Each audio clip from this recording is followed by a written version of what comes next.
ഇത് നിങ്ങൾ കാത്തിരുന്ന വീഡിയോ തന്നെയാണ്. ലോകമെമ്പാടുമുള്ള എല്ലാ മലയാളികൾക്കും നമസ്കാരം. ഞാൻ RJ അഞ്ജലി. എനിക്ക് എപ്പോഴും നിങ്ങളോട് സംസാരിക്കാൻ കൊതിയാണ്. എത്ര സംസാരിച്ചാലും തീരാത്ത അത്ര സ്നേഹം മനസ്സിൽ സൂക്ഷിക്കുന്ന ആളാണ്. കഴിഞ്ഞ ദിവസം എന്റെ പേജിലൂടെ ഒരു പ്രാങ്ക് വീഡിയോ ഞാൻ പബ്ലിഷ് ചെയ്തിട്ടുണ്ടായിരുന്നു. അതിൽ ഞാൻ അങ്ങനെ ഉദ്ദേശിച്ചിരുന്നില്ല, ഞാൻ ഇങ്ങനെ ഉദ്ദേശിച്ചിരുന്നില്ല എന്ന് പറയുന്നതിൽ ഈ ഒരു സാഹചര്യത്തിൽ യാതൊരുവിധ അർത്ഥവുമില്ല എന്ന് ഞാൻ മനസ്സിലാക്കുകയാണ്. ഞാൻ അങ്ങനെ ഉദ്ദേശിച്ചില്ല എങ്കിൽ കൂടി ആ വാക്ക് പൊതുസമൂഹത്തെ മുറിവേൽപ്പിച്ചു എന്ന് മനസ്സിലാക്കുന്നത് കൊണ്ട് തന്നെ എല്ലാ പ്രിയപ്പെട്ടവരോടും നിരുപാധികം ക്ഷമ ചോദിക്കുകയാണ്.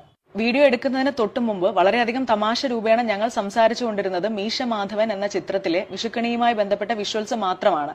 അത് സംസാരിച്ച് ചിരിച്ചുകൊണ്ടാണ് വീഡിയോ ഞങ്ങൾ ആരംഭിച്ചത്. വീഡിയോ പബ്ലിഷ് ചെയ്തപ്പോൾ ആദ്യത്തെ കുറച്ച് മണിക്കൂറുകൾക്കുള്ളിൽ ഞങ്ങൾ വിചാരിച്ചത് ആ വാക്കിനോടുള്ള പ്രതിഷേധമാണ് നിങ്ങൾ രേഖപ്പെടുത്തിക്കൊണ്ടിരിക്കുന്നത് എന്നാണ്.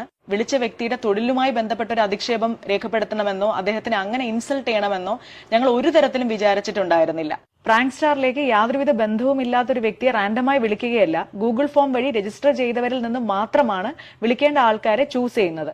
വിളിക്കുന്ന വ്യക്തിയുടെ പേരോ ഐഡന്റിറ്റിയോ യാതൊരു കാരണവശാലും ഈ സാഹചര്യത്തിലെ ഇതുപോലെ തന്നെ പബ്ലിഷ് ചെയ്യാൻ ശ്രമിക്കാതിരിക്കുകയും ചെയ്യും. ഇവിടെ യാതൊരുവിധ ന്യായീകരണങ്ങൾക്കും പ്രസക്തിയില്ല എന്ന തിരിച്ചറിവിൽ നിന്നുകൊണ്ട് തന്നെ ഇത്തരത്തിലുള്ള മിസ്റ്റേക്കുകൾ എന്റെ ഭാഗത്ത് നിന്ന് ഇനിമേൽ വരാതിരിക്കാൻ പൂർണ്ണമായിട്ടുള്ള ഒരു പരിശ്രമം ഉണ്ടാകും